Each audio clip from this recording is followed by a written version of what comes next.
સમગ્ર વિગત એવી છે કે મેં મારી બાળકી 9 વર્ષ 11 મહિનાની 27/4/2026ના રોજ મેં આલ્ફા નવોદય સૈનિક સ્કૂલ ટ્યુશન ક્લાસીસ જસદણ ખાતે મેં હોસ્ટેલમાં મૂકેલ હતી.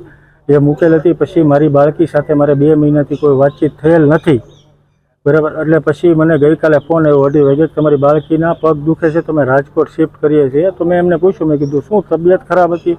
તો કે હા સાહેબ તબિયત ખરાબ હતી, અસબડા અને એ કે તાવ આવેલો હતો, બરાબર. તો એ કે હવે પગ દુખે છે ને એટલા માટે અમે લઈને જઈએ છીએ. તો મેં કીધું કાંઈ વાંધો નહીં, સારી હોસ્પિટલમાં તમે સારવાર માટે લઈ જજો.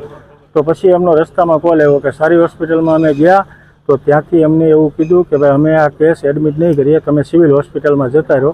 એટલે પછી મેં મારા રિલેટિવ્સને સિવિલ હોસ્પિટલમાં મોકલ્યા. તો 4:30 મારા રિલેટિવ્સ આવ્યા તો છોકરીનો મૃતદેહ જોવા મળેલો હતો. હું 5:30 પહોંચ્યો તો મને પણ મારી દીકરીનો મૃતદેહ જોવા મળ્યો હતો કે ભાઈ હું મારી દીકરીને અસ્થિ રમતી મૂકી દઈને 2 મહિના પછી જો શાળા સંચાલકો મને મૃતદેહ સોંપે તો મારા આહિર સમાજને એટલી રિક્વેસ્ટ છે મારા સમાજને કે ભાઈ મને આમાં સાથ સહકાર આપો કે કાલ સવારે ભવિષ્યમાં મારા સમાજ અને અથવા કોઈ દીકરીઓ કે દીકરાઓ સાથે આવું ભવિષ્યમાં ન થાય. ના, મને કોઈ જાણ કરવામાં નથી આવી, પણ ગઈકાલે હું 2:30 વાગે 5:30 અહીંયા આવ્યો ને પછી એ લોકો એવું કહે છે કે 10 દિવસથી બીમાર હતી. એમ દીકરી બીમારમાં કે અસબડા હતા અને તાવ આવેલો હતો, એ લોકો એવું કહે છે. બાકી મૃત્યુ કઈ રીતે થયું, શું થયું, મને કાંઈ ખ્યાલ નથી. મેં મારી દીકરી સાથે છેલ્લી વાત પણ નથી કરી 2 મહિના.